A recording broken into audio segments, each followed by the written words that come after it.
In the winter of 1904, a reporter put a simple question to Andrew Carnegie, the richest man alive.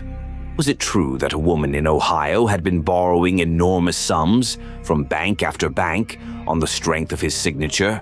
Was it true that she was his daughter? Carnegie's answer was flat. He had never heard of her. And that was the problem. Because for years, a doctor's wife in Cleveland named Cassie Chadwick had been telling the finest bankers in the state a secret. In confidence, of course, she was the illegitimate daughter of Andrew Carnegie. There were papers to prove it, notes in his own hand, worth millions, locked away in a bank vault. No one was to open them. No one was to ask him. And on the strength of that whisper, the banks handed her a fortune.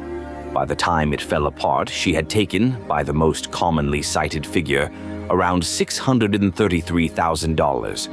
Other estimates run as high as $2 million. She had ruined a national bank, and its president would not outlive the scandal by long. The richest man alive had never signed a thing. This is the story of Cassie Chadwick. She was not born Cassie Chadwick, and she was not born rich. She came into the world as Elizabeth Bigley in Ontario, Canada, in the late 1850s. The exact year is uncertain. The records cannot even agree on which town. What is certain is that she began lying with a pen very early. As a young woman, barely 22, she was arrested in Woodstock, Ontario, for forgery, and she walked free on an argument she would use again and again across her life, that she was insane and could not be held responsible for what she had done. It worked, and it taught her something useful. The law, faced with a respectable-looking woman and a confusing story, would often rather look away than dig. So she went looking for bigger rooms to work. She reinvented herself as a woman who told fortunes, first as Lydia Scott, then, more grandly, as Madame Lydia de Vere. Along the way, she wore other names too. Marie LaRose, Cassie Hoover, each one a fresh start, a clean face for a new town, and a new set of people who did not yet know what she was. The fortune-telling was never really about the future. It was about learning, up close, exactly how much a frightened person will believe and exactly what they will pay to hear it. The fortune-telling business ended the way her forgery had begun, with handcuffs. In 1889, working as Madame Lydia de Vere, she was convicted of forgery again, and this time the sentence was serious. 9.5 years in the penitentiary at Toledo, Ohio. She did not serve all of it. In 1893, after about 4 years inside, she was paroled by the governor of Ohio, William McKinley. She walked out of Toledo a convicted forger, twice over, with a trail of ruined names behind her. A woman like that, in that era, had few honest doors left open. So Cassie did the one thing that could wash all of it away. She married respectability. Years before, she had already tried it once, briefly. A Cleveland doctor named Wallace Springsteen had married her back in 1882, then found out who he had married and threw her out. By one account, the whole marriage lasted 12 days. But that failure only taught her the value of the prize. A doctor's name was Armour. It opened the doors of good society, and good society was where the money kept its accounts. She did not need to be rich. She needed to stand next to someone who looked as though he was. The real marriage, the one that mattered, came in 1897. His name was Dr. Leroy Chadwick, and he was everything Elizabeth Bigley was not. Respectable, established, a widower from a good Cleveland family, with a home on the city's most fashionable street. When he married the quiet, agreeable woman he knew as Cassie, he had no idea he was marrying a paroled forger. Overnight, she was Mrs. Cassie Chadwick, wife of a well-known physician. The doors she had spent 20 years trying to pick simply opened. She had a doctor's good name, a mansion on Euclid Avenue, and a place among the wealthy of Cleveland.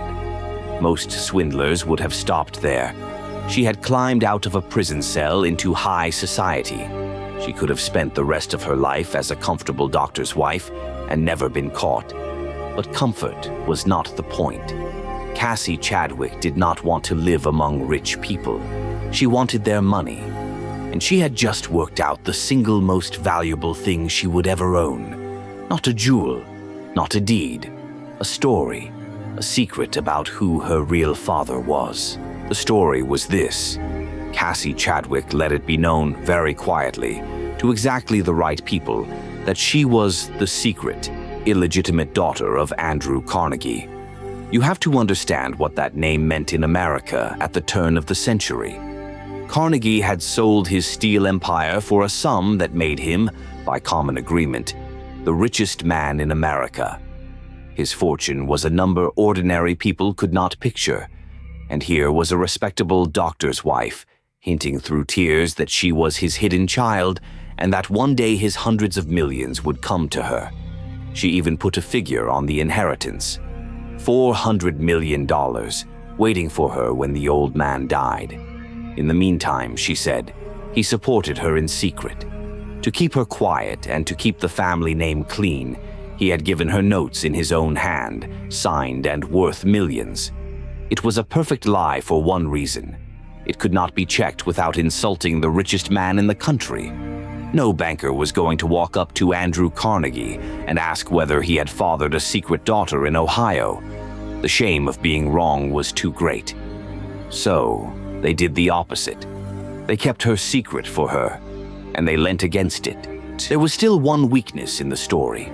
A whisper is only a whisper. She needed a witness, someone respectable who would swear he had seen the connection with his own eyes. So in 1904, she arranged a small piece of theater, and it may be the finest thing she ever did. She hired a Cleveland lawyer named James Dillon and asked him to escort her to New York on business. The pretext was small and dull, which was rather the point. She needed, she told him, to check the references of a servant, a maid who had once worked in the Carnegie household. The errand took them to Fifth Avenue, to the great Carnegie mansion at 2 East 91st Street. She left Dillon waiting on the pavement and went in, she said, to settle the matter herself. What actually passed in there, no one can fully say. She was gone perhaps 20 or 30 minutes. Then she came back out of the mansion holding an envelope, and as they left, she let the mask slip. She confided in the astonished lawyer that Andrew Carnegie was her father.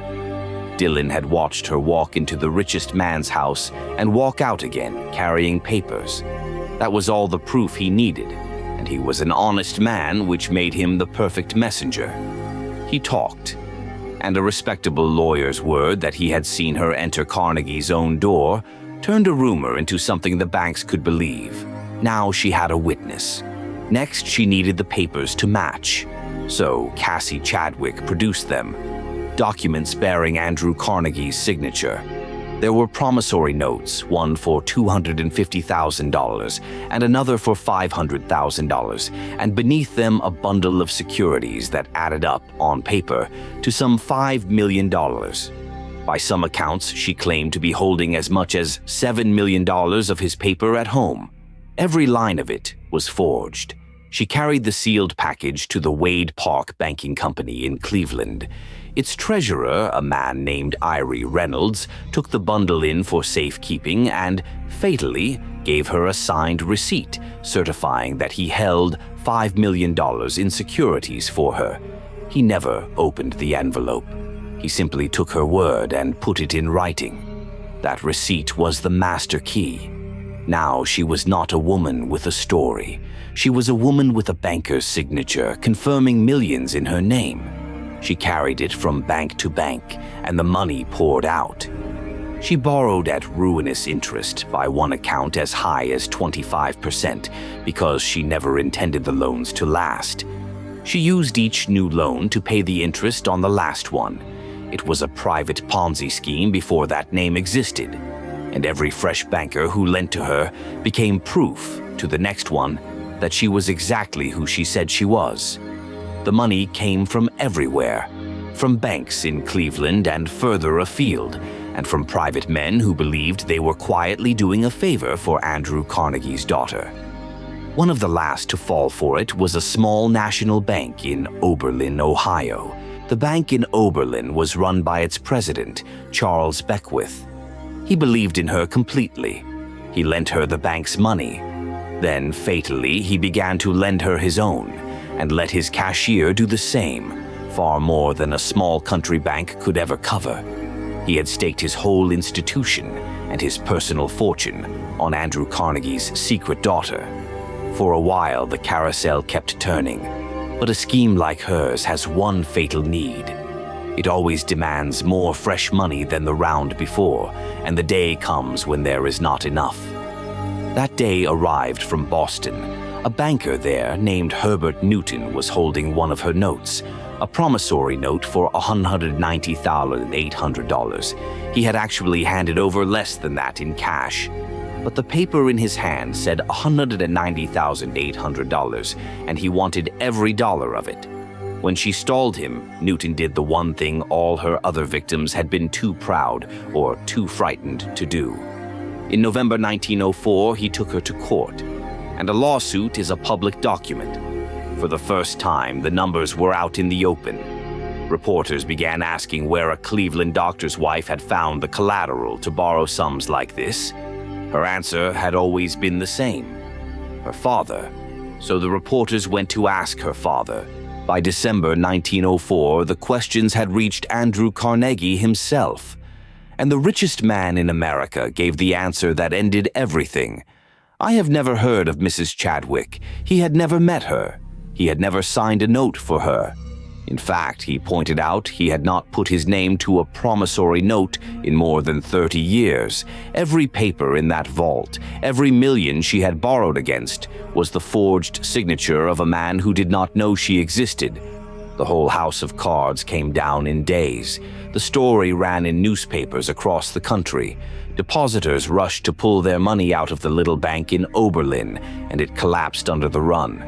Its president did not outlive the wreck by long. Cassie Chadwick was in New York at the Hotel Breslin when the marshals came for her. She was arrested in December 1904. Carnegie, for his part, took a strange interest in the case. He would even turn up in the courtroom, not as an accuser, but simply to look at the woman who had borrowed a fortune against his name, from one end of the country to the other, without once meeting him. Her trial opened in the federal court in Cleveland in March 1905. The charge was not simply theft. It was conspiracy against the United States, because the bank she had wrecked in Oberlin held a national charter, and bringing down a national bank was a federal crime. The securities she had lodged at Wade Park, the ones a banker had certified as worth $5 million, were forgeries like everything else. On the 10th of March, the jury found her guilty on 7 counts. The court sent her to the Ohio Penitentiary in Columbus. Accounts differ on the exact sentence. The strongest of them say 10 years. Others record 14 years and a $70,000 fine. Either way, it was longer than she had left. She was received at the penitentiary early in 1906, and she did not walk out.